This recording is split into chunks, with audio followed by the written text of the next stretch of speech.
बिस्मिल्लाहिर्रहमानिर्रहीम। नाजरीन अस्सलाम वालेकुम। ګران کتونکو افغانستان په سایډ باندې چې کوم ډېر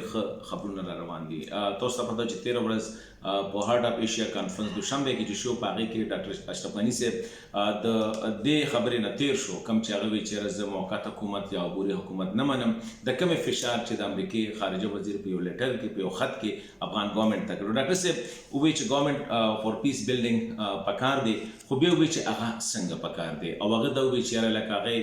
داسې دا چې د الیکټډ کسانو نور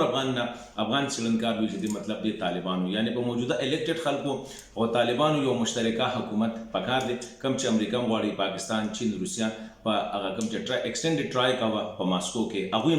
دغه خبره کړې و وس د سره ډیولپمنٹ سره چې کوم دی چې څنګه د هارت اف ایشیا کانفرنس ختم شو ډاکټر اشرف غنی صاحب دا خبره وکړه نو د امریکای خصوصي استازي زلمی خلیلزاد دوحه ته لاړ. ریپورټس دا دي چې دوحه کې هغه اوس طالبانو سره په دې باندې خبره کوي چې د مای د یکم تاریخ کوم چې د امریکای او نړیوال فوجونه اوزي دا اوس وخت ډیر کم دی. په یو میاشت کې مونږه عبوري حکومت یا ګورنمنت فور پیس بیلډینګ نشو جوړولای. ظاهره خبره ده دا به ټایم غواړي نو کم از کم هغوی دا درخواست کی طالبانو ته چیرې یو 3 میاشتې د امریکای د فوجانو دا وتل چې کوم دي دا ایکسټنشن 3 میاشتو لپاره به امریکای هغه کوم معاهده و دا به ایکسټنډ شي د 3 میاشتو پورې به په دې دوران کې چې کوم خبره ډاکټر اشرف غنی صاحب کړې یا کوم چې امریکا یا ایکسټنډډ ټرای کا دا نور ملګری کوي نړیوال ملګری کوي هغه حکومت په جوړ شي. اوس دې کې یو سوال دا راځي لومړی خبره خدا ده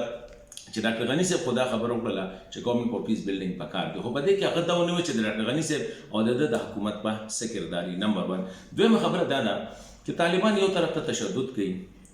او بل طرف ته د نړیوال رورولې او په افغانستان کې د افغان ولس ټول دباو چې کوم دی هغه په ډاکټر اشرف غنی صاحب باندې هغه یو الیکټډ مشر دی هغه یو صدر دی هغه د یو ملک نمائندګي کوي نو هر څړي ته دا اسانه ده چې هغه دسترګې میډیا هم په هغه باندې خبره کوي چې لکه دا هغه خو د خپل پوزیشن نه لږ رستو شو او هغه چې کوم خبره ریجکټ کړې و هارت اف ایشیا کې هغه ومنله چې یو عبوري حکومت یا ګورنمنت فور پیس بیلډینګ پکار دی. خو زه دا خبره کوم چې پکار پاکستان له امریکا له روسیا له د ټولو ملکونو له پکار دی چې په طالب باندې هم لږ دباو راشي. ټول دباو په ډاکټر اشرف غنی صاحب باندې دی اخلاقی دباو سیاسي دباو هر قسمه دباو په ډاکټر اشرف غنی صاحب باندې دی. طالب ته څوک نه کوي طالب سره ټوپک دی طالب سره تشدد دی طالب وایلنس کوي نو پکار دا دی چې دوی ته هم لږ دا وویلی شي چیرې هغه دومره خبره ومنله نو طالب لم لږ پکار دی چې لږ ځای پرېږدي کم از کم دا که د امریکې دا درخواست دی چې د 3 میاشتو دپاره دی د مای دا ون دا ډیډلاین چې کوم دی دا د وځنډولی شي نو پکار دی د دې دپاره دباو یو شان پکار دی صرف په کابل باندې یا صرف په ډاکټر اشرف غني باندې ما په خیال د ولس د طرفه او د نړیوالې رولۍ طرفه دباو چې کوم دی دا لږ زیاتې ښکاري.